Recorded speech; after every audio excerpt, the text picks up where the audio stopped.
Hello, everyone. Welcome to History with Hersaphat. I'm your host, Chris, aka Hersaphat. Today, I'll be talking with a couple of friends, Steve and Nick, about the year 2000. This is the third episode in a series of moral, ethical, and philosophical conversations about historical events. This will also be the first episode of a 10-part series discussing the decade of the year 2000 to 2010. The views shared on this podcast come from ordinary people who lived through these events. My hope is that it'll give a unique perspective on history.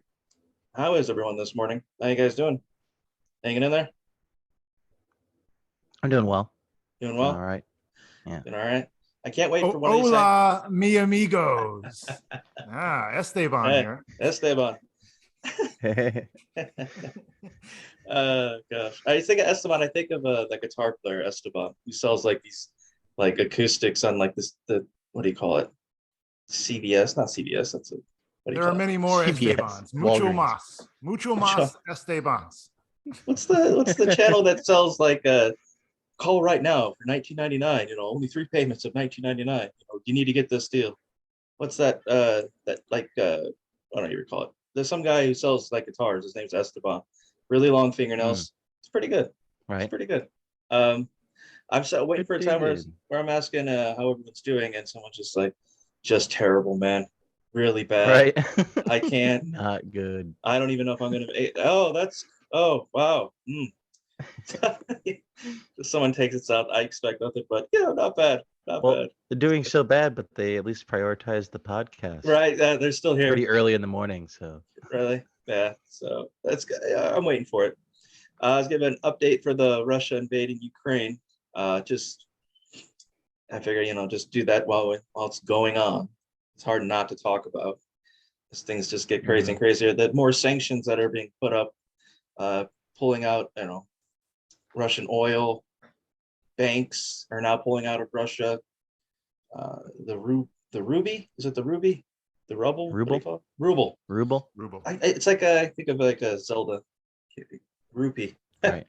The rupee. Rupee, yeah. The rupee. The rupee. The I'd buy some rupees.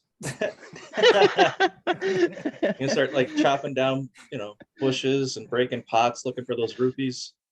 Everyone in Russia going nuts. But it's dropped considerably, and he's basically on an island to himself at the moment. We'll see how that goes, but still going on. I think it's like on day 17 now, where it's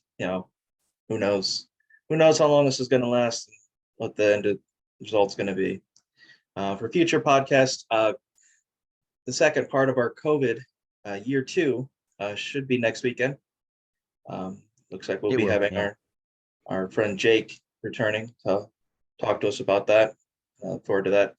And obviously next year, 2001, to follow up, excuse me, with this podcast, part 2 of this 10-part series. To start off for the year 2000, we have to talk about Y2K. Now, what was Y2K that you guys can remember, just off the top of your head? What I remember was that the computers were pretty much set for like the 1900s. So basically, once the 2000 would reach, it would read like year 0, and they were frantically like freaking out over like maybe the planes will fall out of the sky, or like computers will shut down, and then they'll launch nuclear missiles, like there was a huge fear of that sort of thing. Mm-hmm. That's as far as I know of Y2K. I was also really young then. Yeah, that's true. Steve? I was like 9. Esteban. My recollection, I think in the moment, yes, the fear was all the planes are going to fall out of the sky and anything electronic is going to shut down and die, and we're going to be back in the Stone Age. That was the fear in 1999 going into 2000. I would say it was a bit more pronounced than like your average like end of the world doomsday scenario. People were like actually bought this one. They were like, oh, this is really going to happen. Actually, we're going to lose all of our computer. You got to remember though, in 1999, we didn't have much computing power yet. Yeah. So Yeah. it wasn't like, oh, Stone Age. Okay, well, that's just a couple years ago anyway. Like, Throw back to 1991. No big deal. Hey, it won't be so bad, I guess, guys. Right. huh? Yeah. we know now that it was basically the result of when they were programming things in the 90s, when computers were still kind of new, they were only putting in 2 digits and they were putting the end date to expire in 99. So Yeah. when it hit 00, there was no, the computers wouldn't know what to do. So they had to go rapidly reprogram them all to be 4 digits long and end in like 29.99 now instead. So And that was the Right. fear that when they change it to save memory, just to save memory on the computers, they changed it from 4 digits, 1999, so to speak, to just 99. And so when it rolled over to 2000, they're worried the computer wouldn't know what to do, and it would just reset everything, and we'd lose, air traffic control, planes flying out of the sky, nuclear missiles just randomly getting launched because 00, fuck, that's the one thing we can't do, and it launches a nuke. Yeah. Right. A lot of hysteria about this. That was actually the first time that I can remember a doomsday sort of prophecy going on about, that I was older, but not, I was like in my teens, like just starting out being a teenager. So I remember hearing all this talk about Y2K, and I remember our parents weren't particularly worried about it.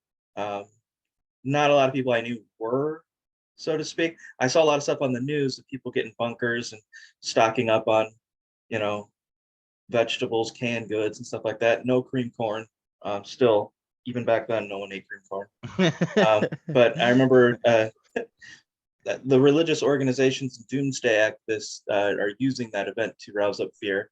A lot of televangelists would, talk about the new millennium, Christ is returning. With Y2K, the whole world's going under. Are you ready? This is, Jesus is coming back. You know where you're going to be. Generally speaking, is that where you want to be? Yeah. And are you Y2K frenzy peaks for me? I remember with a made-for-TV movie in December of '99 about an apocalyptic event due to Y2K. I remember that movie, and it was just like the end of the world happened because of Y2K. Fun fact: That's a movie. Yeah, there's actually a that movie? movie. I couldn't find it. Oh my God, we had to watch that movie night. Hamburger movie night. Sure. Hamburger movie night. Yeah. I couldn't recall any. It was. I couldn't say for certain which movie it was, but maybe with a bit more research. But there is a made-for-TV movie that was out there. It may not be viewable now, but about Y2K. I remember. Was it Office Space? That was the whole point of their company, their That's tech what company. They did. Yeah. That's what they did was that they got computers ready for the Y2K merger for the year 2000. That was their whole job. So yeah, Y2K, the year 2000 starts not with a bang but with a whimper. Nothing happened. I remember the ball dropped and I stood around and I looked. I was like, well, seems like everything's pretty much standard. I don't see any planes flying out of the sky or falling, any of that stuff. Nothing's blowing up. I went to bed, woke up. It was just like any other day. Of all the things, that was perhaps the first time that the public really realized that the computers run a great deal of our lives, that an issue as simple as saving memory and having 2 digits for the year could cause that much chaos. 15 years ago, that wouldn't have made a big deal. Who cares if all the computers, okay, what's that going to do? But by the end of the 90s, we had become reliant a lot on computers, not to the extent that we are now, obviously, but that was the first time that it was like, okay. And it was interesting because it's not like the technology that you see like Terminator, where they're like this, like, what do you call it? AI that becomes, like self-aware. TA100s? Yeah, self-aware, like this technology, that's the end of the world, that takes us, no, it's just the fact that, we chose 2 numbers as opposed to 4. And that's what did us in. Well, Judgment Day is 2029, so. That's true. We still got time. Yeah. We'll see what happens. In January. We have time. January 10th. AOL, remember that? America Online purchases Time Warner for $162 billion. One of the worst deals ever made. AOL did not last for long. and it was a Yeah. complete disaster. But $162 billion. It may still be. I And think that it is the time large. was crazy. Yeah, it's the largest Yeah. merger in terms of dollars and cents ever. Mhm. And I think on March 4th, this is a big one here. March 4th, the PlayStation 2 was released, where over 155 million units have been sold as of 2012, which they stopped tracking it at that point. So I imagine it's a bit more, but 155 million units. Now, we can talk about Yeah.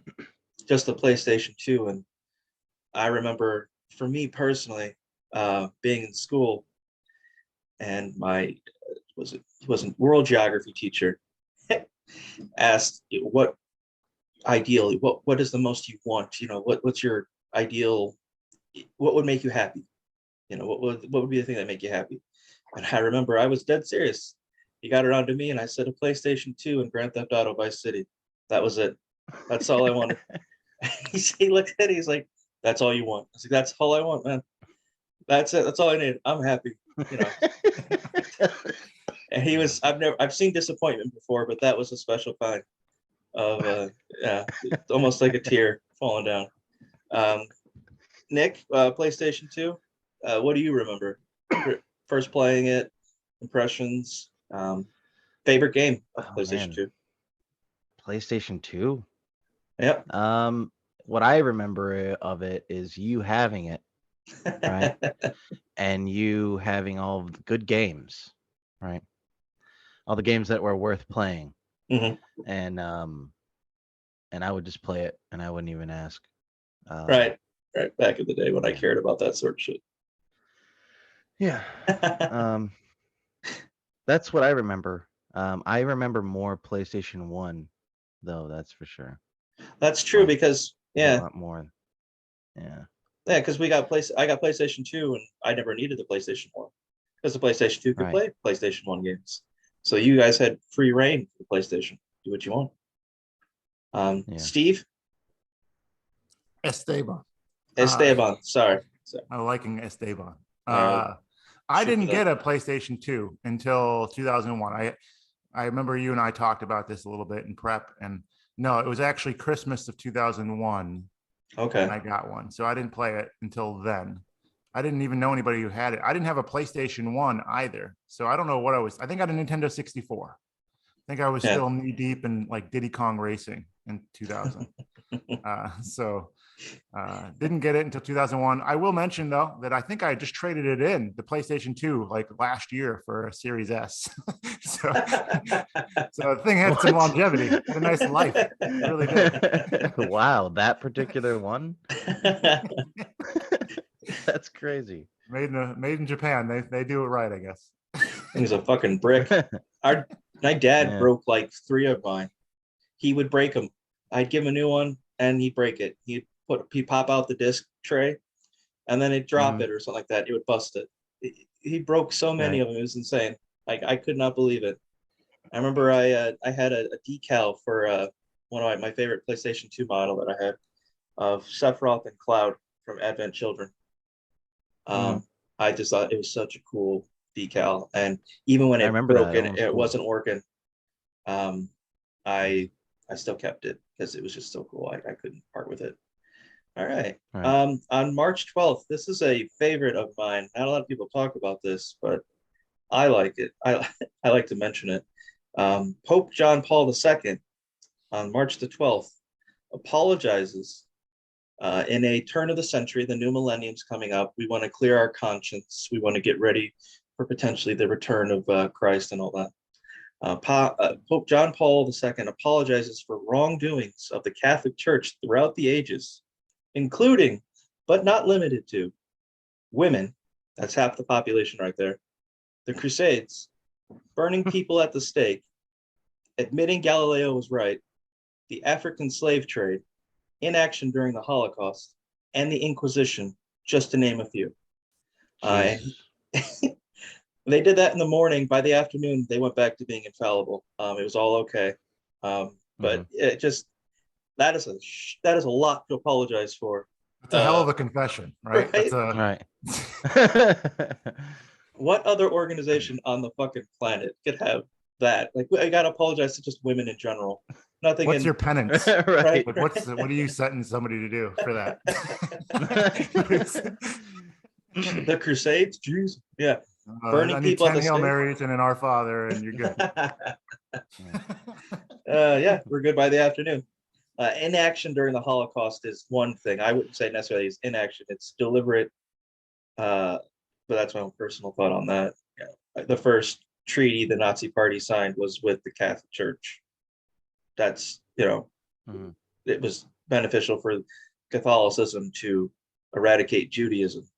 And if you've got somebody willing to do that, more power to them. They also celebrated Hitler's birthday every year till I think somewhere in the 60s, I think at 60s. Yeah, so I like to bring that up because it makes me laugh. It's just such a ridiculous, he gets out and he fully means it too. I'm going to apologize for the Crusades, burning people at the stake. The African slave, sorry, our bad, all right, we're good now. And that's it. So yeah, that was March 12th. On March 13th, the dot-com bubble burst, sending the NASDAQ down 71%. Now the dot-com bubble, again, I was too young really to even understand what was going on. I knew that something major had happened, but I didn't quite get the gist of it. Essentially, a bunch of dot-com websites, companies went under because although they had the .com in their name, which was a hot thing to do, they didn't actually provide anything of value. And after a while, that catches up to you, and it all was under.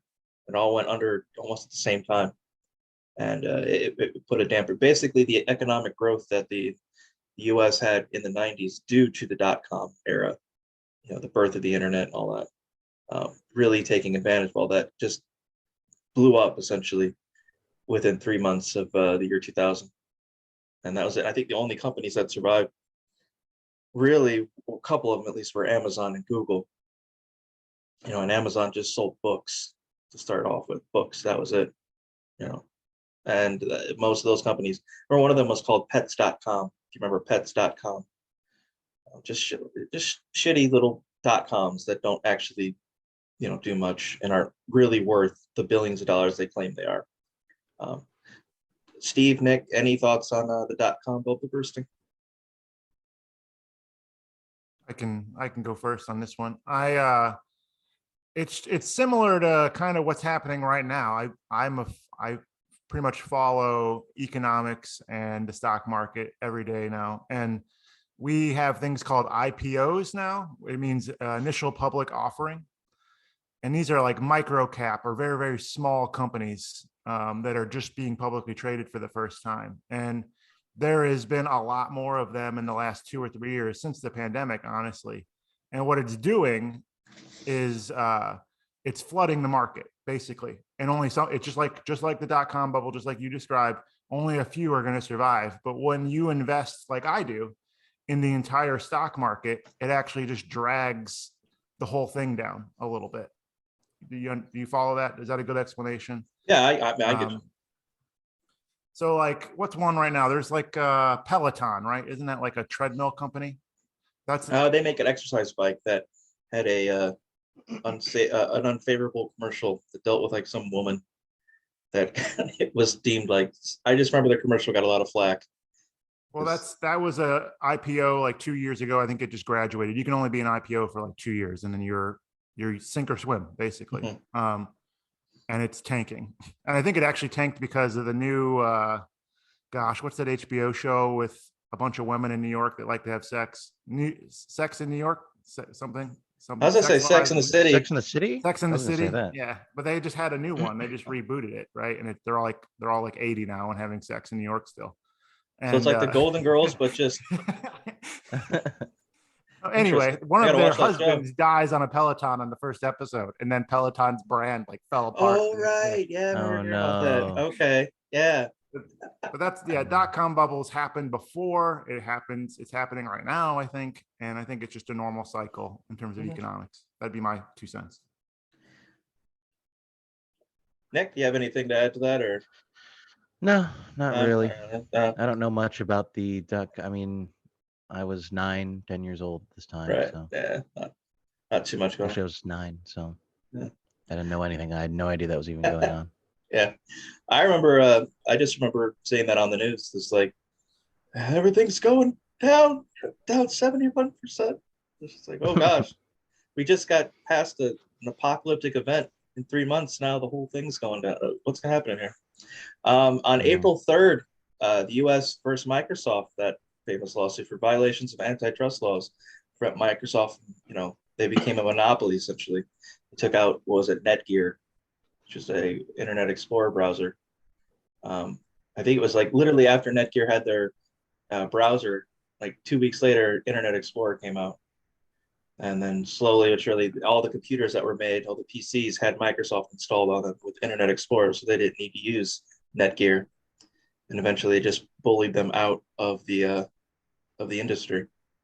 And then Microsoft basically just took over everything.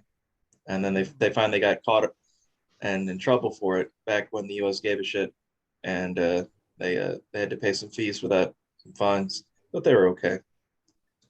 If you remember that's what happened on April 3rd. Now everybody uses Google Chrome, and Right. Microsoft is still trying to get you to use their product, which is Right. called Edge. That's right. It's Edge now. Yeah.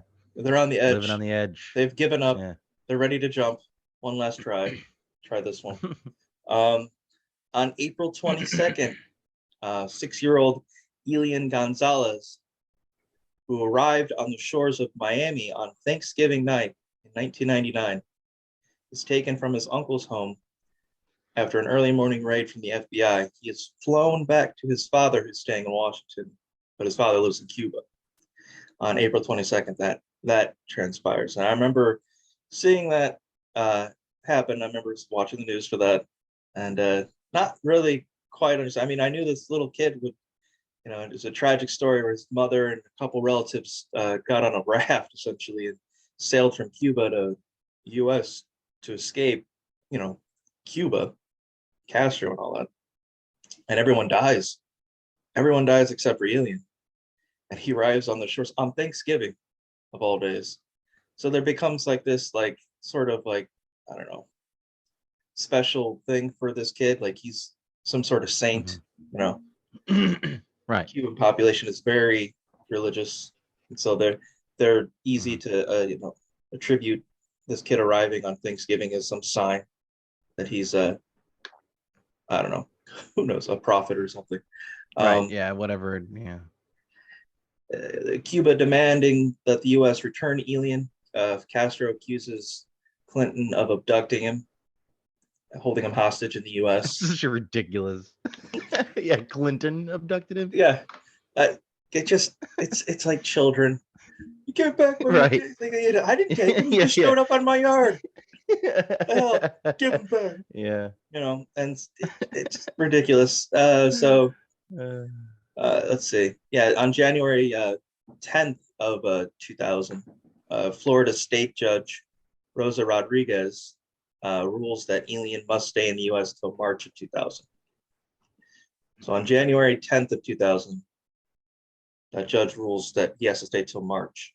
On January 12th, 2 days later, the Attorney General, Janet Reno, along with the Justice Department, refuses to recognize the ruling, insists that it's a federal case, not a state one, and orders the return of Elian to his father. And this upsets the Cuban population in Florida, and they're so mad about this, they start rioting in the streets. And the importance of the Cuban population to the Democratic Party can't be understated here, because they are essentially Miami. I mean, the population in Cuba, or for Cuban Americans in Miami, is like a 3-to-1 ratio, if not more. It's they basically, like, you need that group of people if you want to win the state of Florida. And Democrats had that at the time, but this little boy shows up and it throws a wrench into what would otherwise be a I don't know, fruitful relationship. And so the Cuban population is pissed that the Attorney General, this is all in Clinton's administration, is not going with the judge and is saying that the boy must be returned to Cuba. And people in America, the Cuban Americans don't want that to happen. And so they say that if the United States takes that boy, that they're going to have to deal with all them, and they start rioting down in Miami. And so it's a big thing. And there's the mayor of Miami, Alex, was it Penales? He gives a speech. Suggesting that violence will break out in a response to potentially taking Ely. He gives a speech to everyone.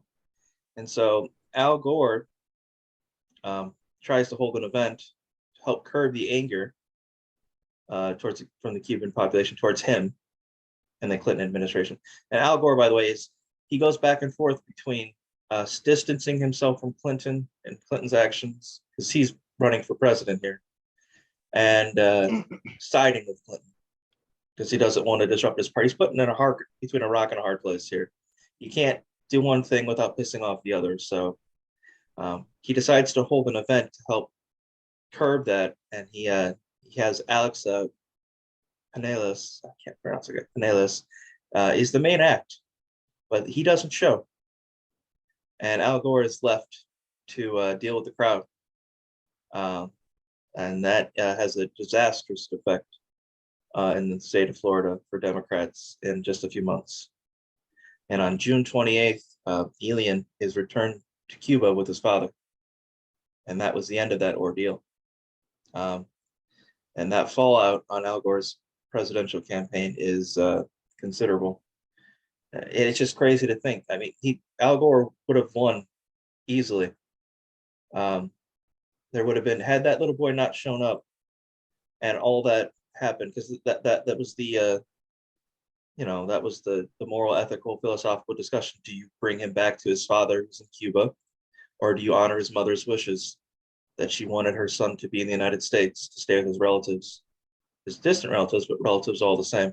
She wanted him to have a life here, not in Cuba. It means his father doesn't get a say in that, apparently. And so his father demands that his son, his flesh and blood, is returned to him. And so that was the butting of heads there. Go on, Steve. I want to jump in and just, there's a couple bird's eye things that I think we need to mention. Is this is probably the second big attempt, second experiment by the Republican Party to create a story, not out of thin air, but to really over exaggerate its importance. They got Clinton good with Monica Lewinsky, and I think this was the year or two later, and this was the next, trying to get Gore. So I think you're absolutely right. It had something to do with Gore, but it was also in their backyard, because guess who the governor was in Florida in 2000? Oh, Jeb Bush. Right, guess who Gore was running against? Mm-hmm. Yeah, GW. Exactly. Yeah, and then I also, the last thing I'll throw in there real quick is, you just mentioned how the dot-com bubble burst. And you know what happens when the economy starts falling apart? We create other things to distract you, like a story like this. Mm-hmm. So it was the perfect storm for GW. But she needed a perfect storm, because when he entered the race, he wasn't viewed favorably. People liked Gore as opposed to George W. Bush. They just didn't like him. And that seemed to be, it just seemed like Gore was a for sure thing. And then all of a sudden, this little boy shows up. He shows up in Thanksgiving of '99. And by the turn of the century, the whole thing is flipped on its head. And within the first 10 to 12 days, he's ordered to stay. He's ordered to leave. The Attorney General is going to take him. The FBI is going to raid the house at 3 a.m.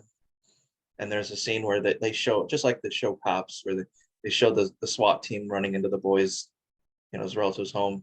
And he's in the closet. His uncle's got him in the closet, just holding him. And the FBI with, I don't know what kind of weapons they have, semi-automatic rifles, just busting down the closet door and taking him and then leaving. Just a scared little 6-year-old. Yeah, I remember, as a kid, I was just a kid, so I don't really quite remember, but looking back on it now, the impact that it had on that presidential campaign can't be understated. A little precursor here, I mean, in terms of the year 2000, not a great deal happened in the summer, but in October 12th exactly, the USS Cole is bombed by Al Qaeda, killing 17 and wounding 39. We may hear about them later. Um, this may be a precursor to a bigger plan. I remember vaguely that happening. I remember more because I've looked into it, but what just seemed like oh well, that happened. All right, on to the next thing. It was like a precursor to something much more sinister. And on November 7th, we had the presidential election. Florida is initially called for Gore by MSNBC, but it's redacted in favor of Bush much later in the night. And then Gore is expected to concede, but is told by his advisors the count is actually too close to call. So Gore refuses to concede. And here we have this stalemate, this standoff of let's count the votes. Let's see this process through. And a recount takes place. And among numerous discrepancies is the hole punch vote counter, which is this archaic machine. Seems like something straight out of 1950, where you have this piece of paper that has these indents in them. These holes, actually, they're called chads. Yo, Chad. Which actually reminds, this is a digression here, but the movie, I believe it was Charlie's Angels, Tom Green was in it. And I never understood the joke when one of the angels, Drew Barrymore, breaks up with him and he asks if it was the Chad. That's what he's talking about. Was it the Chad? And I was like, what the hell's the Chad? Oh. Is it the Chad? This is the Chad that he's referring to. Why is he referring to a Chad? I don't understand. Because she broke up with him and he wants to know why she broke up with him. And he's saying, was it the Chad? And the Chad is the hole in the vote, in the card that you vote in. And sometimes when people cast their vote, it's not punctured all the way through.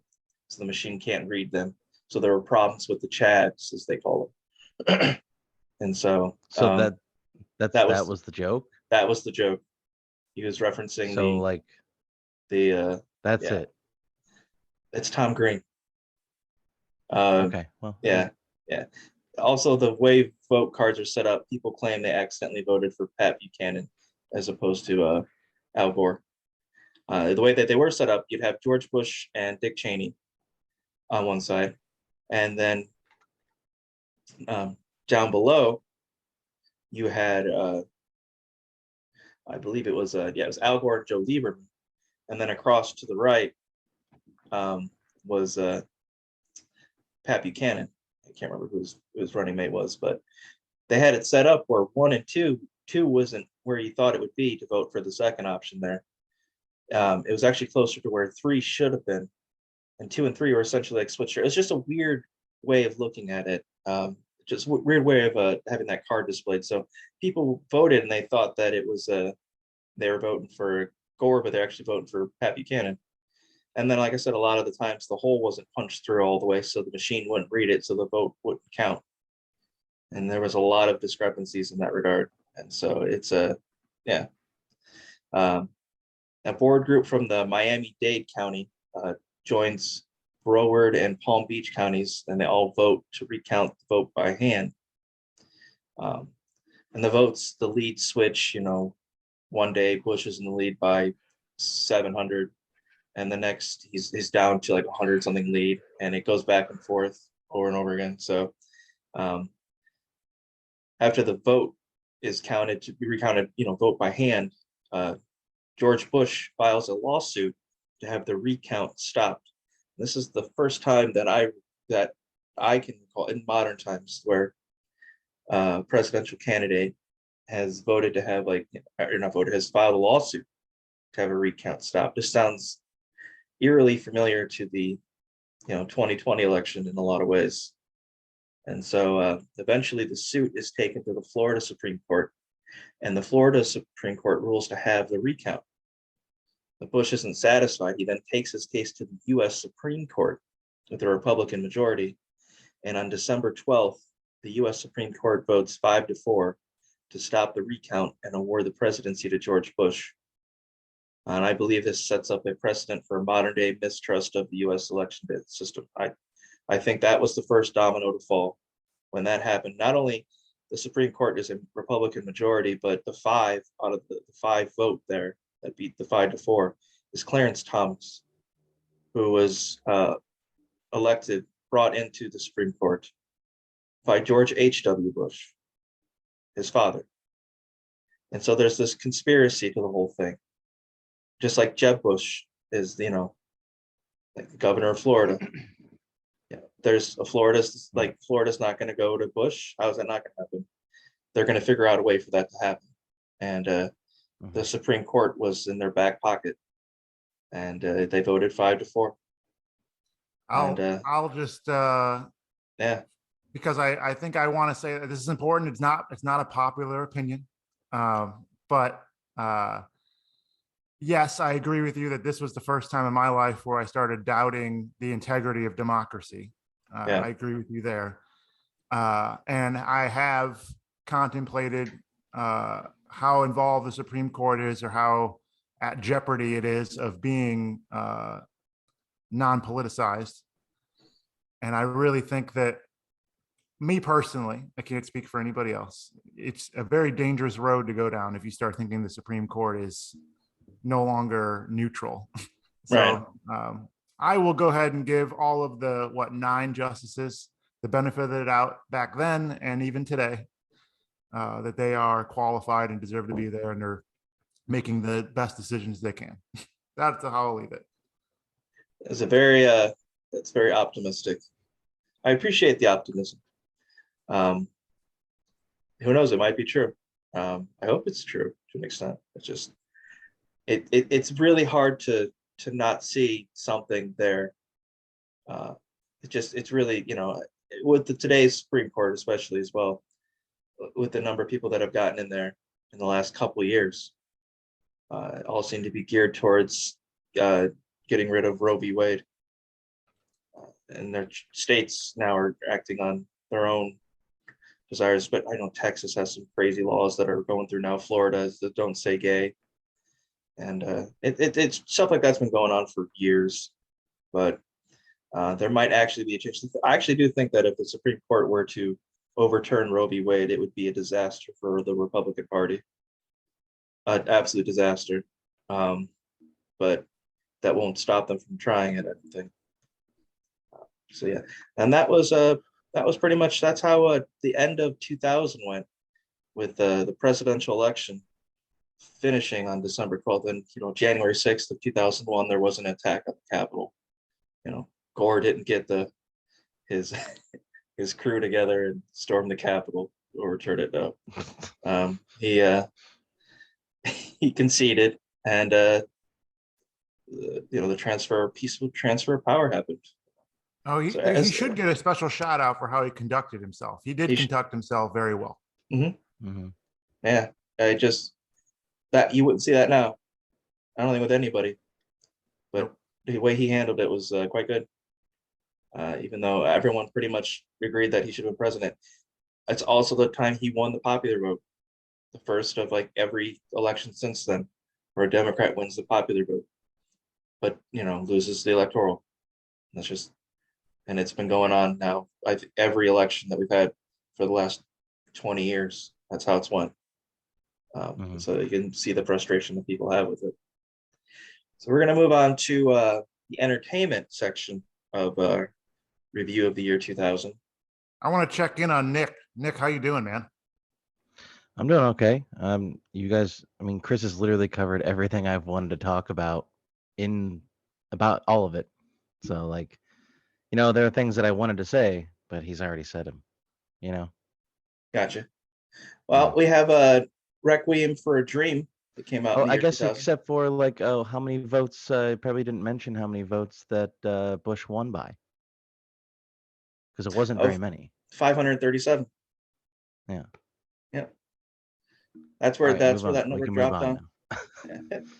Yeah, 537. And I think that's where the Rock the Vote came from, because really we missed out on 537, man. And there's a lot of aspects to that. Not only did Pat Buchanan run, but Ralph Nader ran as well in 2000, and Ralph Nader and Pat Buchanan got like 20,000 votes apiece in Florida. How many of those would have actually gone to Gore?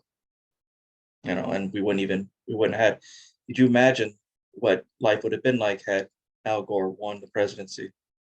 What do you guys think, Nick? What do you think would have changed had Al Gore won the presidency in 2000? You think things would have been different, and if so, how much? I think things would have been different to the extent of even how he handled 9/11. Right. Especially not, and I mean that's a couple of years from now, but to then the invasion of Afghanistan and then the invasion of Iraq following, I think that most of that stuff would not have happened, at least not the way it did happen. I mean, especially Iraq, Mm-hmm. I think that would have been a little different. I don't know if it really would have been at that time something that the public really wanted. There would have been a lot more progressive changes, I'm sure. And also, we probably would have had a president that wasn't a bumbling fool. So that's a good plus too. Should do like Bushisms of each year. I got a good Bushism for 2001. If you've got a favorite Bushism, go ahead. Yeah. Go ahead. I think probably my favorite one was when he was like, he's like, "You fool me once, shame on you or on me," or something like that. And he's like, "And fool me twice," and he goes, "See, fool, we can't get fooled again." Like he's like, what? He doesn't know that? Like, I can I'll go back to Steve Esteban. Do you have a favorite Bushism that you can remember? I don't have a Bushism because I am, like I've told you before, I guess I'm the resident Republican on this podcast, even though I'm like a fraction of a point to the right. But I'm not as anti-Bush as you or probably any of our listeners. I don't hate the man. I think it's interesting that he was like the evil incarnate back then of like the worst that could happen to the presidency. Right. And how our perspective has changed. So, for sure. As far as Gore, I think Gore would have definitely done a lot more in terms of like the environment, like Nick said, progressive ideas would have definitely steered us in that direction. I don't know how 9/11 would have stymied his ability to do that. It probably would have. He would have had to have done probably a lot of the same things Bush did, because I don't think Bush was acting unilaterally in any of his decisions. So I think that's interesting. That's and then, the only other thing I'll mention about Gore too is I would argue that this was sort of the beginning of the stereotype of Democrats being kind of Hollywood elites, or just being full of themselves. I think this would be the beginning of that, because he was very smart, very intellectual. And I think that slowly became a negative for the Democrat Party. And we've had candidates that are a lot like that for years come out of that party. Yeah, I agree. I think there it is. I had to look it up myself. Nick was saying his Bushism. Well, in terms of George Bush, I remember there was somebody that I used to work with who would say that I believe history will look more kindly at George Bush as the years go on. And I thought he was nuts, but this is before Trump was president. So I guess he's going to be right, but not in the way that he was expecting. We just had someone even more crazy. Well, I think that you also had to, so kind of goes back to Steve's point, or Esteban's point rather, is the okay. So he's talking about how I was talking about how Bush, like, how he took us to Iraq, right? And how if Gore could have been different, maybe he wouldn't have taken us. Well, I only say that because Dick Cheney wouldn't be VP.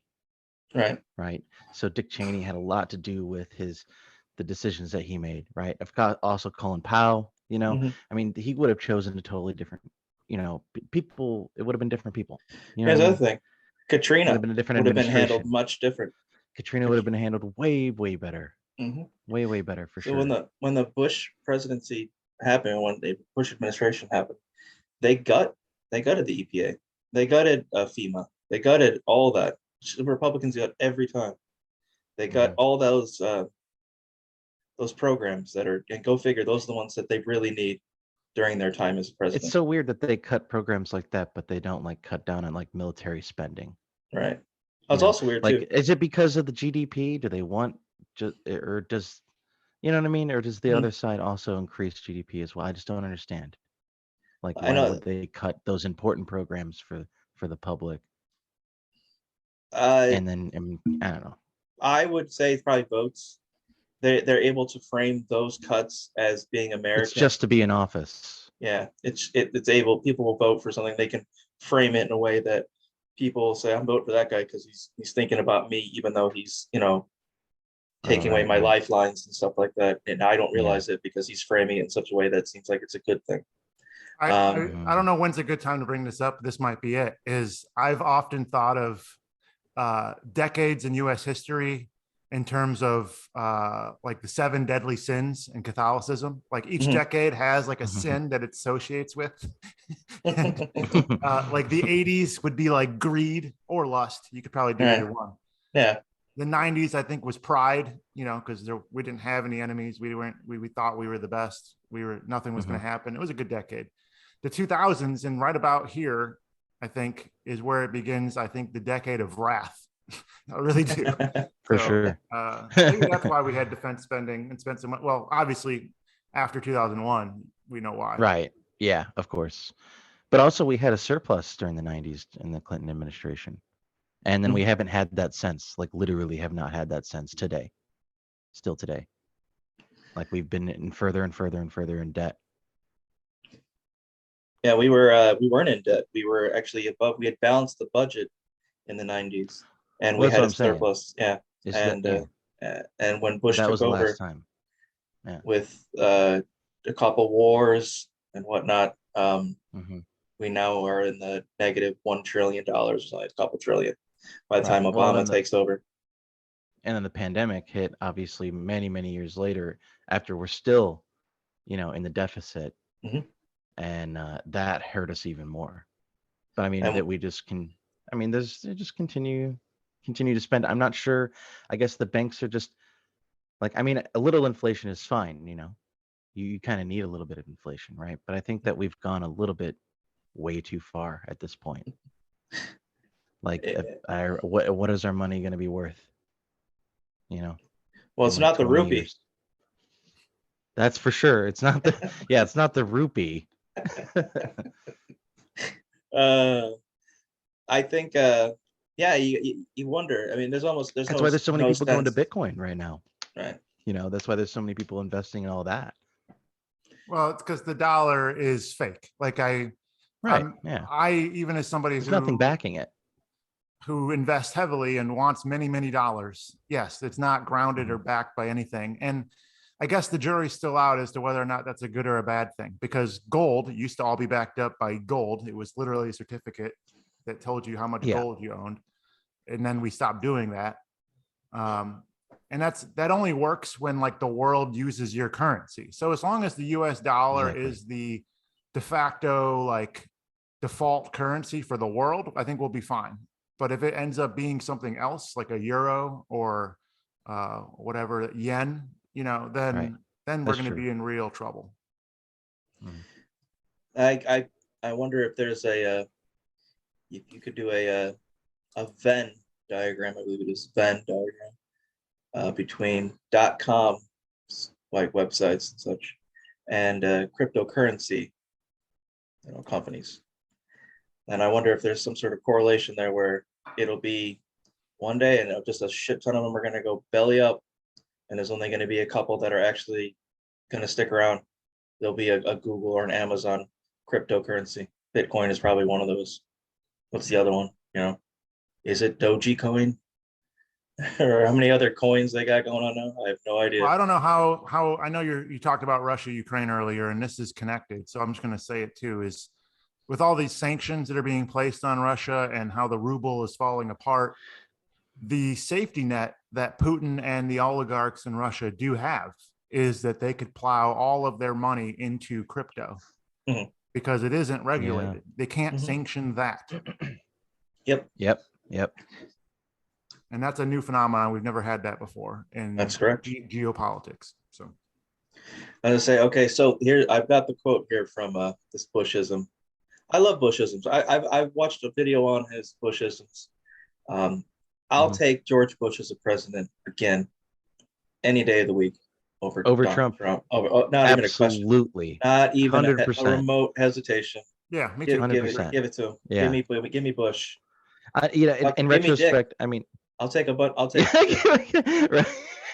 right. Yeah. No, I mean, like in retrospect, I mean, for sure, I'd much rather have had Bush, but I mean, even today though, like I think that he's kind of, it's funny to say matured, because he was an older guy then, right? But he seems more respectable as a human being, I think. Right. I like that he paints too. He's got an artist side too. I like that. Right. So like, I don't hate the man either. No, I did when he was in office. But I did when he was in office. Yeah. So the quote is, I remember him doing this, so let's see if I can pull it off here. He says, "There's an old saying in Tennessee. I know it's in Texas, probably Tennessee, that says, 'Fool me once, shame on you. Fool me, you can't get fooled again.'" And that was it. That was fool me, you can't get fooled again. We'll have to ask our Tennessee listeners if that's an actual thing. No, that is verbatim what he said. Yeah. I was trying to find the one where he said he looked into Putin's eyes and saw his soul. I think he was trying to do, if I remember correctly, he was trying to do the LBGTQ. I think he said OBGYN. Oh no, I know. I was talking about. Oh, he's well, maybe is that he did. So I remember there was like what he did. I think he mixed it up. You know what I mean? I don't know. There was one where he was like a lot of women can't go to their OBGYNs or something like that. They can't visit their doctors, or something along those lines. Oh God, I wish it was on this Bushes, and maybe it is, but there's just a long page. I'm just trying to look it up right now, but I can't see it. But just as a general rule, if you're a guy, you probably shouldn't talk about OBGYNs. Right. In general, just stay clear of it. You're not gonna, even if you know a lot, even if you are an OBGYN, probably just don't even talk about it. Nobody wants to hear what you have to say. I apologize to all OBGYN out there. Oh God. Yeah. So I mean, Bushisms are pretty funny. If you ever get a chance, check those out. They're good quotes. At the time, I remember thinking, "How the fuck is this guy president? How the hell is this? You can't get any dumber than this." Well, yeah, you can. Yeah, you can. Yeah, yeah, you can. Yeah, you can. Oh my God. Oh God. Yeah. So I'm gonna pass that because I can't find it. But we're gonna go to the top movies of the year 2000. Requiem for a Dream. I've seen it. Nick, you've seen it. Steve, have you seen it? I have. Yeah. Do you have a favorite part of that movie? Do you have a favorite quote? The theme song. Oh yeah. Song. Oh yeah. Oh sure. Yep. Was it Clint Mansell who did that? Yeah, it was Clint Mansell. Mansell. Yeah. He did Mass Effect 3 music. By. It was the same guy that did Black Swan. Aronofsky. Darren Aronofsky, yeah. Stars Jared Leto. What's that? Wayne's brother. Is it? Yeah. Damon Wayans? One of the Wayans brothers. I'm not sure. Yeah. He does an awesome, amazing job in that film. He's really, really good. Normally, I would be like, I'm not gonna. But no, he was excellent in that movie. Any part of that movie that sticks out to you besides the music, or is it just pretty much the music? I remember I always left that movie, feeling icky, just like had this feeling. No part sticks out to me other than if I remember right, it's about an overdose, right, or like just drug abuse in general. Mhm. Yeah, drug abuse in general, Drug addiction, drug drug addiction, abuse. Yeah. the depths that they go to continue that Mhm. habit. His mother Right.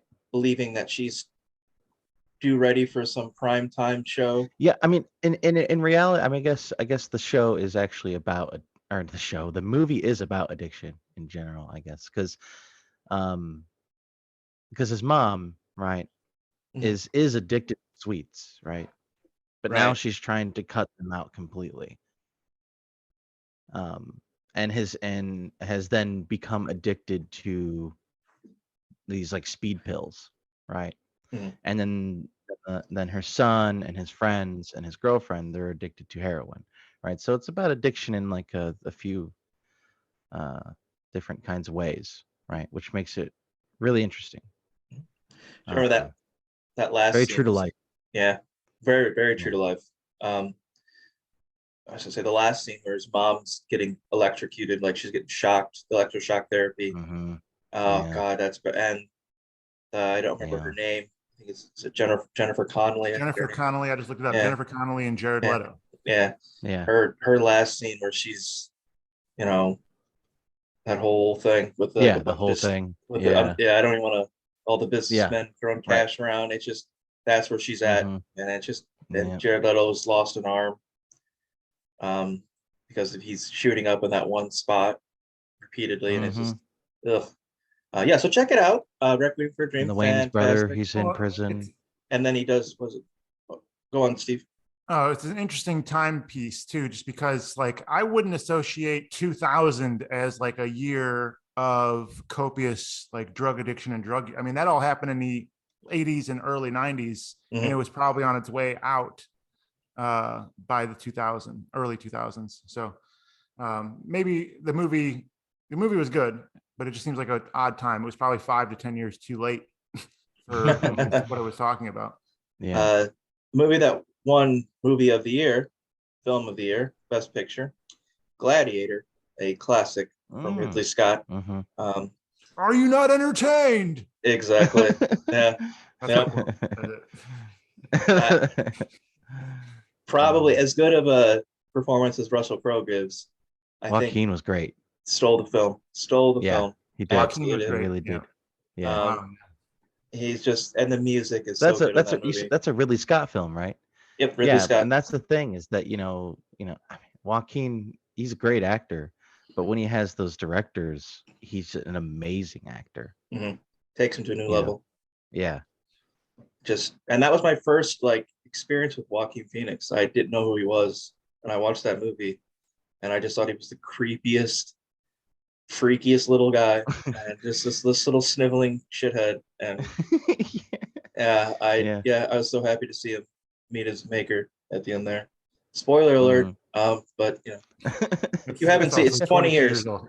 Yeah, statute limitations on spoilers. Right. We had this conversation in our chat that I consider 2000 to be the end of like the golden era of Hollywood, like Hollywood movies. This in terms of like Oscar winning films.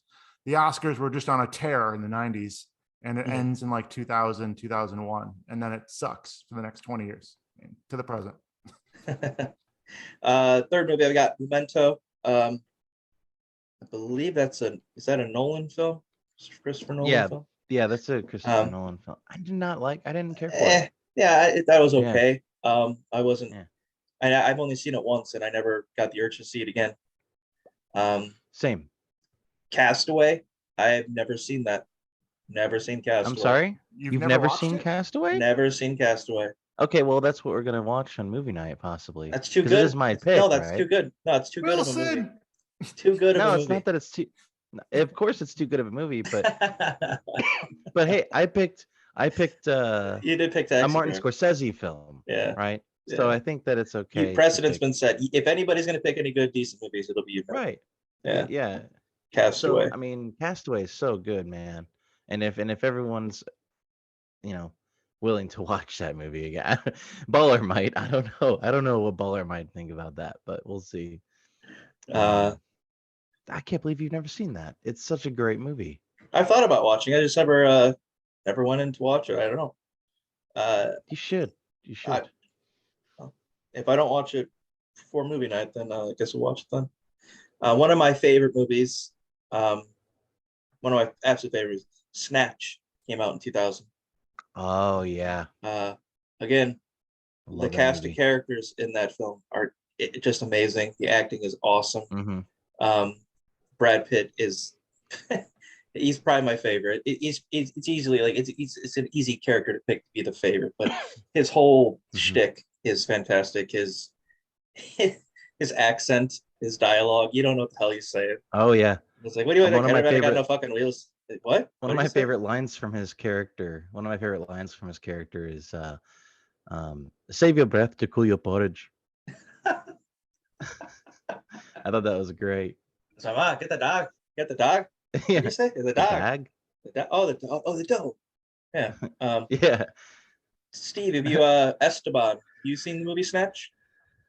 Memento and Snatch, I don't remember at all, actually. So you've mentioned those two movies. Oh, I don't remember them at all.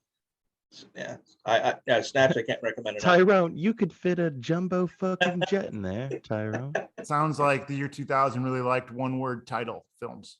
Yeah. Well, here comes a two-parter. As you say that, Almost Famous came out. Almost Famous. Yeah. Now I've watched that movie a few times.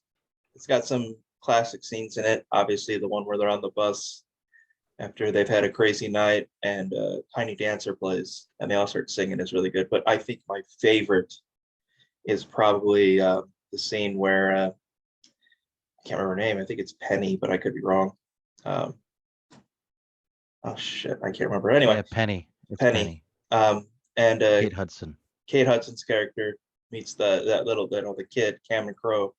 Essentially, in there, the song Mona Lisa's and Mad Hatters plays by Elton John, and that's my favorite Elton John song, and it just fits so well into that scene, and it just fantastic. I thought it was a really good movie. I'm not sure if you've seen it, Nick. Steve, have you seen Almost Famous? If you haven't, it's on like HBO Max or Netflix right now, and I started it actually. I haven't seen it probably since 2000. I probably watched it once back when it came out. That was it. Yeah, I've actually never seen it, and I've always kind of wanted to see it. It's kind of like Boogie Nights. Like I've wanted to always see Boogie Nights. I've always never seen Boogie Nights. Oh my god, I've never seen it. Yeah, I know, right? This is another movie like that I've always wanted to see, but I've never seen it. Looks like we're doing a bunch of movies for movie night. It's gonna be nothing but good movies now. We ended with Enter the Ninja. We've had enough, and we're going with Castaway afterwards. Into the Ninja. X-Men came out in 2000. That was big. I love the X-Men. I always loved the X-Men since I was a kid. I used to watch the cartoon. The theme song for that cartoon show is fantastic. Arguably the first like superhero team movie. Right. One that actually did well at the box office as well. I think a lot of people point to Spider-Man as like the movie that really started the superhero, but I actually think it was X-Men. All the Batman movies started it way back when, but well, yeah, that's true. The thing after Batman and Robin, that came out 97. There was a couple years there where nobody did anything. They're like it almost killed the superhero film. Yeah, well, Mr. Freeze, Arnold Schwarzenegger's so Mr. bad. Freeze, literally froze. Yeah. Production on any more superhero films. But I remember there was a book that accompanied the film, and I read that too when I was in high school. But X-Men, very good. Has the famous line from Halle Berry's character Storm of asking, what happens when lightning hits a frog? Same thing that happens to everything else. And then that's it. Like, oh, like that's the line. Someone wrote that line. It got greenlit. It made it to production. It made it to filming. We're good. No one said this isn't very intimidating.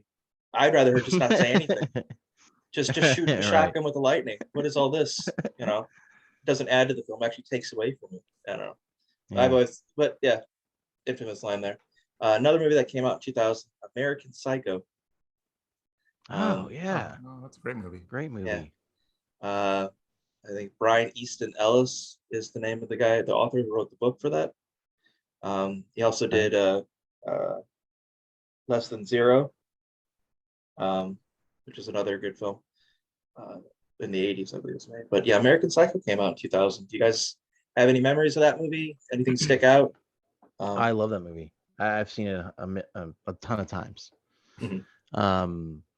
I think that my favorite part is I think it's pretty much everyone's favorite part is when when he's with Paul Allen in his apartment, right? And Oh, he's got Jared like Leto? all the with Jared, Okay. Jared Leto, and he's like got it all like the newspaper and stuff on the floor, and he's listening to Huey Lewis in the news, and he's like, "You like Huey Lewis?" And he's got all this information about Huey, and he's got this weird little dance he does. And I like how when Jared Leto's like, "Hey, what's with the newspaper? You got like a chow or something?" He's like, "Hey, Paul," and then he turns around and just starts hacking him. Oh man! And then at the end of the movie, when he calls, I forgot who it was that he called, and he was just confessing all of the things he's done, and then he thinks he's going to be caught, but it turns out that he just thought it was a joke, I guess. Oh The my message God. he left him of when he's like, "I killed Paul Allen with an axe in my apartment." Oh man. Esteban? I would just add the scene where he's like winking at himself and pointing to himself while he's having sex in the mirror. Oh yeah, and he's like flexing. That's like iconic to me. Yeah. Right. I think Susudio's playing Right. in that scene. Yeah. Oh, what a good song. It's a good movie. Yeah. Another movie. I only got two more here. Meet the Parents came out in 2000. Meet the Parents. Oh yeah.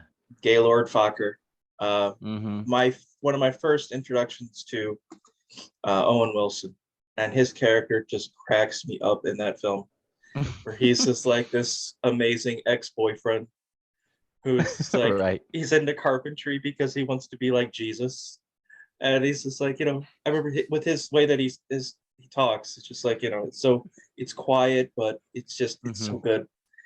The line is something like, well, if you're gonna follow in someone's footsteps, who better than Christ? It's just this guy's so full shit. Oh God, it's so funny. Great. And to see the real thing is seeing Robert De Niro in a comedic role like that was different for a lot of people, and he nails it. He's so good in that film. Oh yeah. Really, really good movie. Can't really speak to the sequels or whatever, but at least the first one is worth a watch. I think boomers really like that movie because that's what they were going through maybe at that period in their lives. They were the parents, right? They were meeting their kids, future spouses or wives or whatever. Last film that I'm going to mention for top movies of the year 2000. I do have an honorable mention that I just remembered right now. Is the movie I'm going to mention though first off is Oh Brother, Where Art Thou? Is the another movie that came out in the year 2000. Great movie. Mm-hmm. Absolutely love the music in that film. There isn't a single song that I don't like. It's a fantastic movie, and the soundtrack is great. Obviously the Soggy Bottom Boys with Man of a Constant Sorrow, I think, is it's a great song. Sorrow, that's a great song. Yeah. If you haven't seen that movie, check it out. It's basically the Iliad, if I'm not mistaken, and done an updated version. It's really good. It's the Coen Brothers movie. Coen Brothers film. Yep. So I mean, any of their movies are worth watching. Oh, absolutely. I think I would have considered that their magnum opus until I watched what was that one Western one that came out recently? True Grit? No, even more recent. Buster Scruggs? Buster Scruggs. Yeah. Scruggs, I think I honestly think that's Buster Scruggs. Yeah, I think the Ballad of Buster Scruggs is probably their magnum opus. Like that's like the best thing they have done. I don't know. Like it takes everything I've seen and just puts it all together with one of the best movies I think. I love that. I think it's great. Don't get me wrong, but I just can't go against The Big Lebowski. I just can't. I love everything about that movie. I can watch it every day. You know, it was really good. That actually really surprised me from not from the Coen brothers, but from Nicolas Cage, was Raising Arizona. Oh, right. I think that that movie was fantastic, Yeah. and he was so good in it, and I was not expecting that. But of course, that's what happens when you have the Coen brothers helping you along. Right. Also, Gone in 60 Seconds came out in the year 2000. The remake of the old movie with Nicolas Cage is in it though. Oh, well, there we go. I watched that one a lot when I was younger too, because I love that car, that Mhm. 1967. What is it? Shelby GTO 500 or Shelby Right. GT 500, Shelby Mustang GT 500. Mhm. It's just a beautiful car. My honorable mention though for the movies of 2000 is uh, Dungeons and Dragons. I saw that movie in theaters. My honorable mention is Dungeons and Dragons. If you have never seen the movie Dungeons and Dragons, from the movie from the year 2000, watch it. No, It never will have. be it will change your life. Um, maybe for the worse. I don't know. Just take that chance. It is quite something. Will Wheaton plays the main character. Um, the same guy who's in Requiem for a Dream, the Wayne's brother, Marlon Wayans or something, I think his name is also in not Double Dragon, Dungeons and Dragons. Double Dragon. Yeah. So I think the completely hammed up performance of gosh, what is his name? The main villain in that film. He's voiced Scar. I can't remember. Okay. Give me a second here.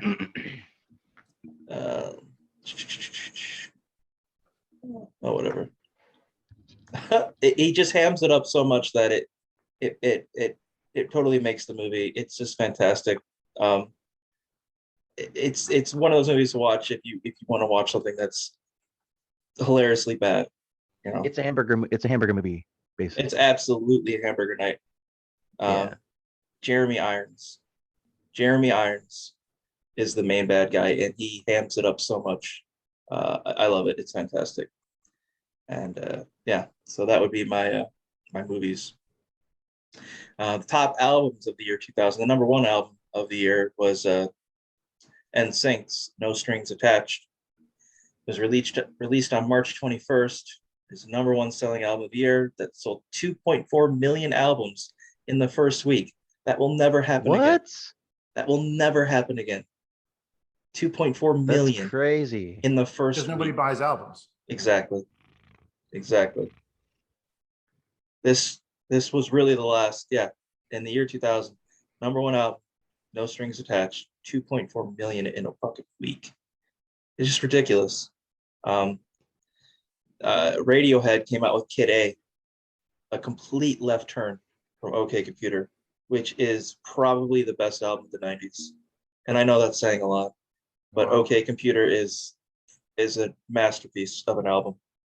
And I can listen to that album front to back, day in and day out. It's best album of the 90s, though. I mean, yeah. I'm not even remotely joking. OK Computer, I would consider that the best album of the 90s. I like Radiohead, but yeah, no, it's just fantastic. Linkin Park Hybrid Theory came out in 2000. Yeah, and I remember the first song I heard for them. I'm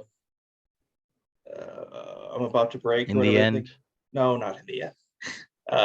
It's just that one part where he's like, shut up when I'm talking to you. Shut up. Yeah. Shut up. Oh God, it drove me nuts. It's like, this is the lamest angry music I have ever heard. It was just lame. I just thought it was lame. I remember you thinking that, actually, and you're telling me you were like, shut up when I'm talking to you. Shut up. Like, it just shut up when I'm talking to you. Shut up. Shut up when I'm talking to you. Shut up. Oh, tough. Marshall Mathers EP or whatever, Eminem's Marshall Mathers album came out, the second album. Couple of those songs off that. We used to listen to that too when I was younger, just driving around. Coldplay, Parachutes came out. The song Yellow was the big hit off that. Outkast, Stankonia. It was a huge album that year. Could I tell you a single song off that album? No. Could not tell you. Didn't listen to it. Right. Didn't really listen to Outkast till the Speaker Box, Love Below or whatever it is, that album. So I couldn't really tell you. Steve, if you have anything to add to Outkast, Coldplay, Eminem. As I mentioned, in 2000, I was a freshman in high school. Well, either finishing up my freshman year or starting my sophomore year of high school, depending on what part of 2000. And I was neither a moviegoer nor a particularly profound music listener at that point in my life. Still very much, what's the word? What'd be a good word for me in 2000? Figuring out who I was. We'll just put it there. You know, I just finished about 10 years of Catholic school, and didn't know a whole lot. Let's see. Nelly, Country Grammar came out. I remember that song. That song came out. Oh god, it was like hot shit or something like that. The Country Grammar song. I remember people made a big deal about it because the bass was so crazy on it. People that had those big bass systems in their car, you just hear them bumping Country Grammar. It was like hot shit going downtown. Da, da, da, da. Yeah, that song. Yeah. Backstreet Boys came out with Black and Blue. This is actually the peak of, or maybe the end almost of the boy band pop group, the girl pop group. This is. I thought they came out with I thought Millennium came out this year. Millennium, I believe, came out in '99. Yeah. Oh, really? Okay. And now, see, here's the interesting thing. That makes more sense. No Strings Attached and Black and Blue. Why are they named that? Well, the manager for both NSYNC and Backstreet Boys was the same fucking guy. I believe his name was Lou Pearlman. And he had them sign contracts when they were younger, where he got all their fucking money. Everything they made, it went to him. And he got the idea when he watched New Kids on the Block, and he's like, I want to do that. So he found some talented kids. He NSYNC, a lot of, a couple Mickey Mouse Club kids, Backstreet Boys, and we found Backstreet Boys first. Then he formed NSYNC, and then he had to compete against each other in the charts. And while they're doing, all the work, he's collecting all the money. And so they sued him, and they broke free from him. Both NSYNC and Backstreet Boys, they broke free from that manager. He actually went to prison, if I'm not mistaken. No shit. No shit. And that's why the album's called No Strings Attached, because they've cut themselves free from Lou Pearlman and Backstreet Boys Black and Blue because of being beat up by all that. And that is the reason that they have those names. The Beatles' #1 album came out in 2000, which is just a collection of Beatles songs that went #1. Was it remastered? Were they remastered or something? I'm pretty sure they were. Just a collection of songs. Oh yeah, it was like every #1 they had in their entire career. Oh, nice. From Love Me Do to The Long and Winding Road. So nice. And my honorable mention. Oh, go ahead. You finish, and I'm going to tell you the one album I do remember. Go ahead. Honorable mention, Oh Brother, Where Art Thou soundtrack. That's my honorable mention. Go ahead. I think it technically came out in '99, but it was what little Esteban was listening to is Neon Ballroom by Silverchair. Oh yeah. Yeah. And yes, yeah. The anthem for the year 2000, if you remember. Yep. First song. Mm-hmm. I know the lyrics to that song. I could probably recite them, but I won't do that now. The top video games now we're on. Actually, you know what? Let me back up. Top songs for the year. Couple of the top songs for the year 2000. The Baha Men with "Who Let the Dogs Out." Oh God damn it! And damn it! Cisco's Thong Song. Oh man! Funny bit of trivia here. We could just move on to video, we could video games, right? Which sounds like a great idea. We're gonna hold off on that, and I'm gonna ask a little bit of a trivia here. Oh no! 50-50 between "Who Let the Dogs Out" and "Thong Song." Which one of those won a Grammy? Who Let the Dogs Out? Probably Who Let the Dogs Out. You guys are correct. Who Let the Dogs Out won a fucking Grammy. If that doesn't tell you the Grammys mean absolute shit, They're worth absolutely nothing. They aren't worth getting. Right. If Yep. Jethro Tull winning heavy metal album of the year over Metallica didn't do it for you, Who Let the Dogs Out winning a Grammy should have sealed the Funny deal. story about Who Let the Dogs Out. Here's my interaction with that song. We played against a school whose mascot was the Bulldogs. Oh God. In football. Oh no. Oh no. And we were at their home field, and it was like senior night, and they beat us every time they scored a touchdown. They played that song, and they beat us 80-0. They got 10 touchdowns, 10 2-point conversions. 10 touchdowns, 10 2-point conversions, 80-0. And they every time they scored, they played Who Let the Dogs Out, and the crowd was going nuts every time. Jesus. Yeah. That's like being in Guantanamo. That's like Guantanamo Bay torture like level. Oh God. Yeah. Except they used Toby Keith, I think.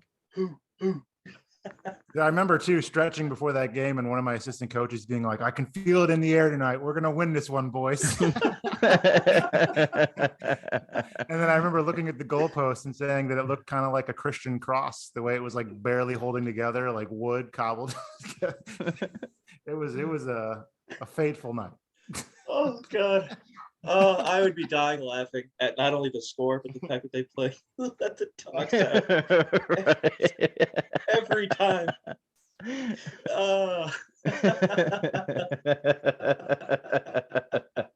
I was on that team, I wouldn't want to score anymore. I'd like, no, I don't hear the song. They love go out of bounds. Year 2000. That song was hot, dude. That song was, right. That was the cool thing to play. If that was 2022, yeah, I'd definitely. The first time it plays, be like, nope. We got top TV shows of the year 2000. The number one show is Survivor, and Esteban, I'm going to give you the lead on this one. It's a show that you still watch, I believe. This past Wednesday, season 42 of Survivor just started. So we are 42 seasons later, but in 2000 it all started. And what's interesting to me is, at least in my household, like for the 90s, I would say our family got together and we all, like once a week, we would watch one show together. That was a tradition in our family. And usually Friday nights, because it was payday, but Survivor was on Wednesdays. And it was just a very like weird, like the zeitgeist of the day. Like it just took over. Everybody was talking about it.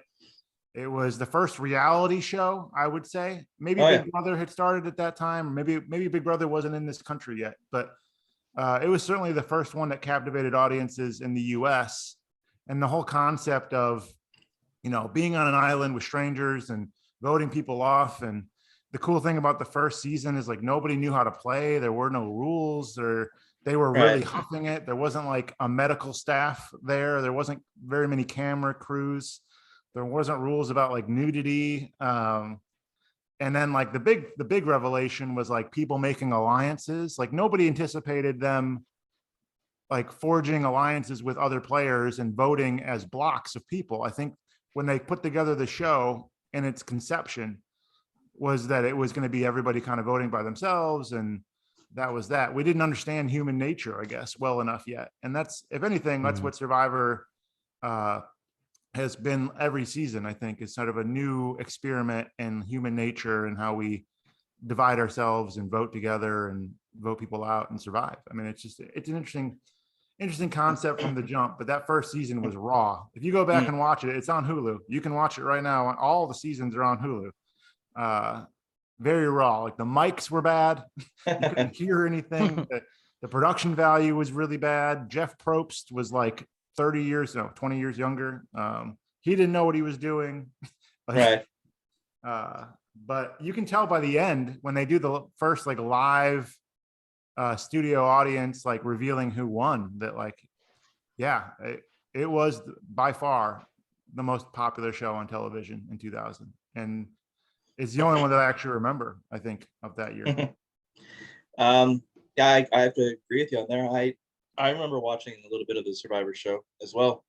And I didn't really watch TV, but it was so talked about that I had to check it out. And one of the episodes I remember watching, Richard Hatch got naked for his birthday. And I'm thinking like, oh boy, It was this guy just walking around buck ass naked. All right, well, whatever. I guess he really wants that $1 million. But that was my first big takeaway from the show was Richard Hatch being naked.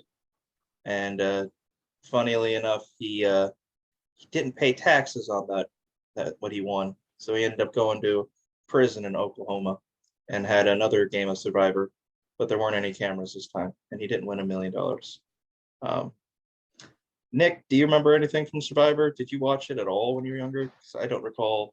I think our mom watched not it. really. But I was actually just looking it up. Apparently I didn't know this, but apparently Survivor is actually derived from like a Swedish television series called Expedition Robinson. Like Swiss Family Robinson? It premiered in 1997. And then and then it switched over to the America. And that's I didn't know that. Look at us. But no, I didn't really watch. Huh?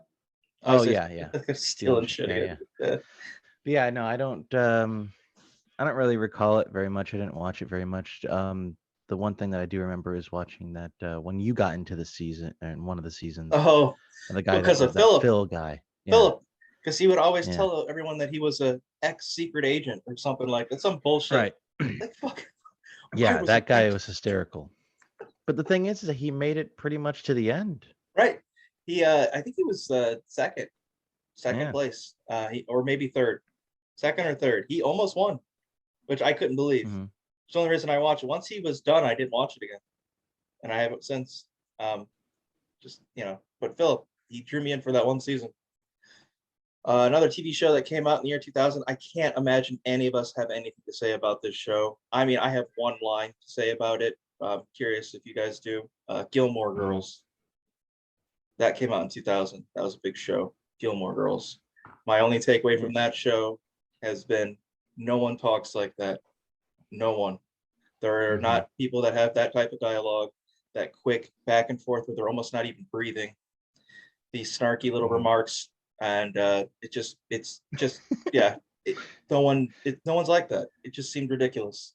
I know that's a popular show among many people, and a lot of people like it, and that's all well and good. Honest, like it, continue to like it. Not for me. Not for me. Right. I can't imagine it. Esteban, are you? We are not the target demographic. No, we are not the target demographic. No, I would argue though that 1999 and 2000 was sort of the beginning of like these. I don't know what to call them, but there were shows and movies that were targeting young women of all different types and kinds and beliefs, and I was thinking of a movie you didn't mention that came out that time was Coyote Ugly. Right. Oh, right. Yeah. We talked about Sex in the City. Now, Gilmore Girls isn't like either of those, but it certainly is the maybe more conservative group, right, and sort of doing the same thing. So, The Sopranos was a big TV show in 2000. I've seen like the first 3 or 4 seasons of The Sopranos. I haven't finished it, but really good show. Really good show. Yeah, it's a great show. People, the obsession with the mob would only grow as the years go on. I mean, the turn of the 90s, it was Goodfellas. In the 70s, it was The Godfather. In the 80s, it's Scarface. In the 2000s, we got Tony Soprano. And even in the middle of the 2000s, we've got The Departed. Casino? You talk about when did Casino come out? 96, 95, 96, around there. Right. That's true as well. The West Wing came out in 2000. I never watched it, but I've watched a few episodes. It is a optimistic, almost rose-colored glasses look at what life could be like in politics and government if people were generally good people. Steven Soderbergh, right? The same guy who made not The Fly. Yeah, the same guy who did what do you call it? West Wing. What's his name? Is it Soderbergh?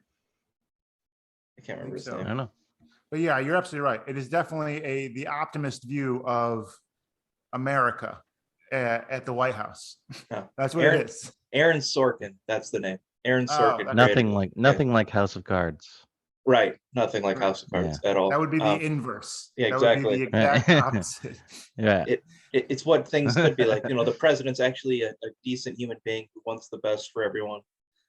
They have actual disagreements and they go back and forth and then argue about what they think the best position would be on certain issues. But there isn't the backstabbing. There isn't any of the shady business that we see nowadays in the real world. This is a rose-colored, rose-tinted glasses version of politics, The West Wing. It won an outright. I think it's the show that's won the most Emmys ever. I don't think any shows come close to touching it. Game of Thrones could have been there if it wasn't for the last 3 seasons, but yeah, no kidding. The West Wing, I think, still holds the most Emmys ever won by a drama.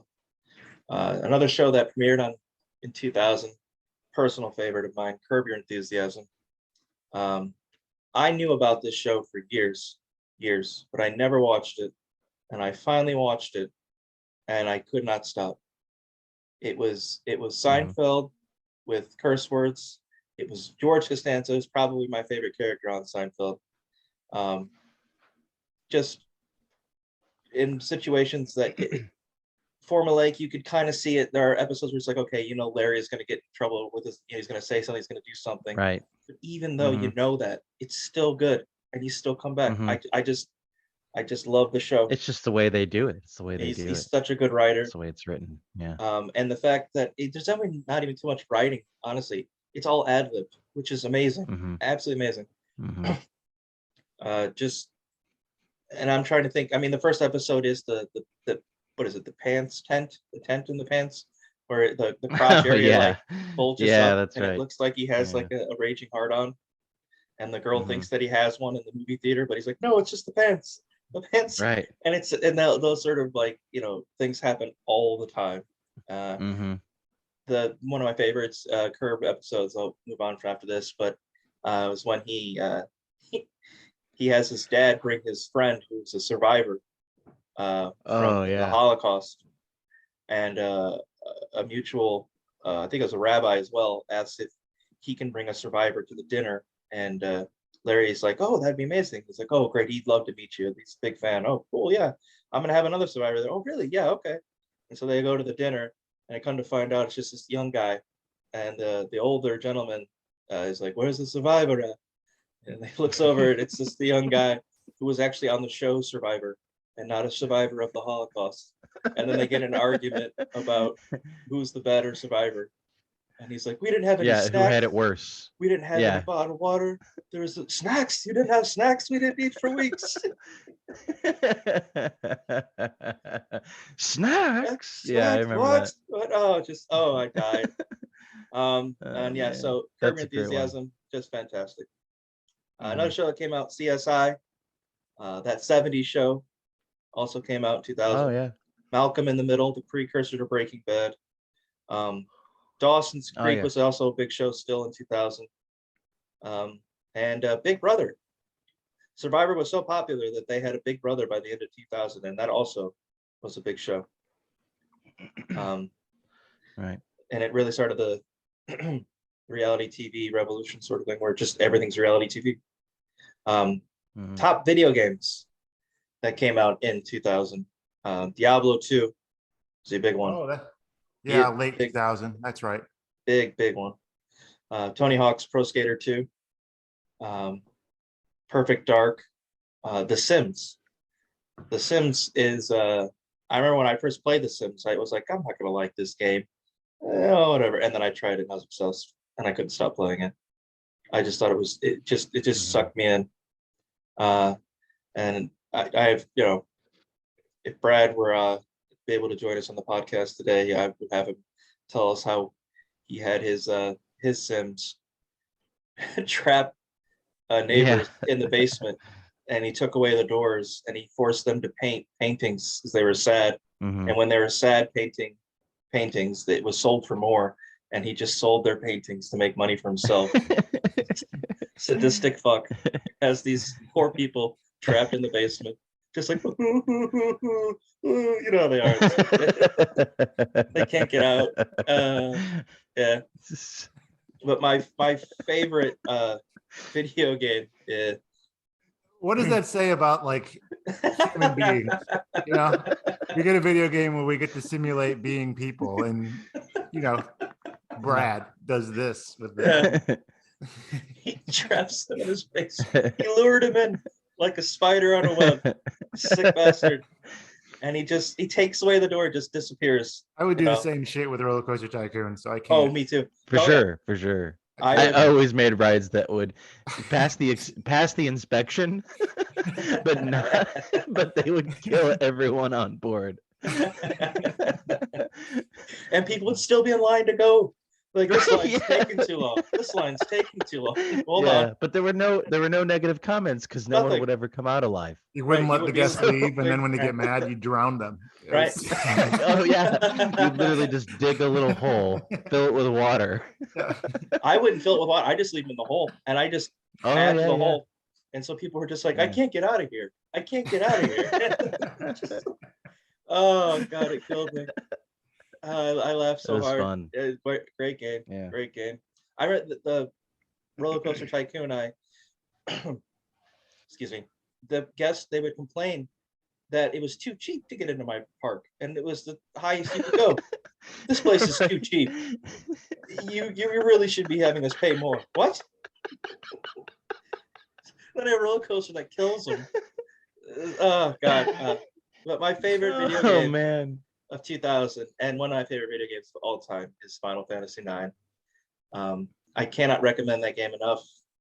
It is an ode to the classic Final Fantasy series. I'm a huge Final Fantasy fan. Huge Final Fantasy fan. It was the funny thing about Final Fantasy IX is I used to have a friend where I'd go after school and we'd go hang out, cook like a frozen Jack's Pizza or Tombstone or whatever it was, and we'd watch Jeopardy. That was like our thing we did after school. And one day, went at our pizza, watched some Jeopardy, and he had to go to work. And he mentioned how his sister, I believe it was, had purchased Final Fantasy IX. And I was like, I didn't know that game was out. I didn't know they had a new one. I was like, oh, I'd love to play it. So, for the first 15 minutes while he's getting ready for work, I'm playing Final Fantasy IX. And he gets ready and he heads out the door and he's like, you're going to leave, I was like, oh, yeah, I'm just going to save it and, I'll head home. All right, I'll see you later, man. And I sat there for about 4 hours, 4 or 5, 6 hours, whatever it was, till he got home from work. And I was still there in front of the TV playing Final Fantasy IX. His mom came home and was just like, who the hell is this? What? Okay. And she just continues on her day. No one said a word to me. I just sat there and played it the whole time. And he came home from work. He's like, you're still here? It's like, yeah, I was going to save it. Here. And he just gave me the game to borrow. He's like, take it home. Clearly you want to play this more than anybody. So I think we all go through a phase like that, because I did that at your house a couple of years later.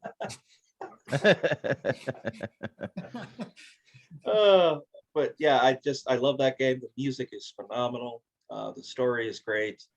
The ending is spot on. It's one of the best endings of any Final Fantasy game.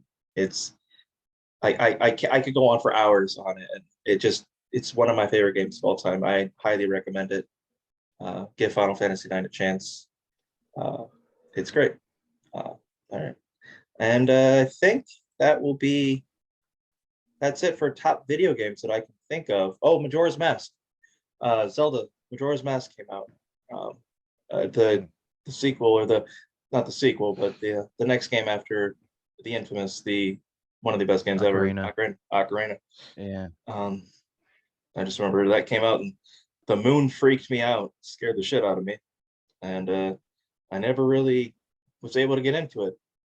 It was set up. The whole thing was set up because you had to do a certain amount of things in a certain amount of time. And I'm sure if I played it now, I would, be more into it and whatnot. But Majora's Mask came out as well, and my video game experiences back then, basically PC gaming was just getting started. 2000. I mean, the only games that were of real consequence before that, I would argue, were StarCraft and EverQuest. By 2000, all I remember is my freshman year of high school, waiting until school was over so we could all go to the computer lab, and you just hoped you had a computer that you could sit at, because everybody was playing either StarCraft or like Brood War at that time, or Team Fortress, Half-Life, Team Fortress. And we would all play one of those two games in the computer lab. Great times, some of the best times of my life, because you'd have like 30 people all playing the same game in a LAN party every night at school. I went to a boarding school, so that's why. But then by the next year, by my beginning of my sophomore year, I remember going to school in August, and everybody had like their Prima like book like guide for Diablo 2. Because I don't know what month it definitely came out in the fall of 2000. I know that because everybody was doing like research on it, like studying up like where all the items were and like the classes, and reading the book, and you wanted to get a copy of the book so you knew what you were going to do. And that was the big thing by the end of 2000 was Diablo 2. I was never well, I actually, had I bought Diablo 2, it would have gotten thrown away. I would have to have hidden it from my parents. So I was never able to actually really play that game, but it just looks like a lot of fun. It actually came out in June 29th of 2000. Just looked it up, which would make sense though by the time school starts. Yeah, so August would have been, we started probably mid-August back then, so it just came out. Yeah. All right. Well, at the turn of the century, life in the US seemed full of possibility. The United States had become an economic boom, new and exciting technologies, no wars to speak of, crime, poverty, and unemployment at lows not seen in over a decade. Hell, we even managed to avoid an apocalyptic event. Yet, even as things were looking up, there was a shadow lurking in the background. The technologies that lifted the US economy to new heights also brought an influx of websites that finally burst in early 2000. The fallout was considerable. A few companies survived, but the majority went belly up. A little boy enraptured a nation with his incredible journey to the shores of Miami from Cuba. The moral, ethical, and philosophical debate that endured as to whether to send him back to his father in Cuba or have him stay with his relatives in the US fixated the nation well into late 2000. The debacle that was the 2000 presidential election that shook our institutions and divided the population hung over the public's head as we head into 2001. However, in the coming years, the year 2000 will be looked back on fondly. It was the last year of innocence, the end of an era of peace and prosperity, where your biggest worry was if you had missed a phone call because you were surfing the web, where the biggest question was, who let the dogs out? The only demand was to see that phone. We all aspired to get higher, and with arms wide open, we're willing to let Creed take us there. So let's take a picture with filter, raise our glasses of Budweiser, and say, what's up to 2001. And with that, I hope you enjoyed our conversation and will join us again for another installment of History of Hirsopet. Take care of yourselves and each other. Adios.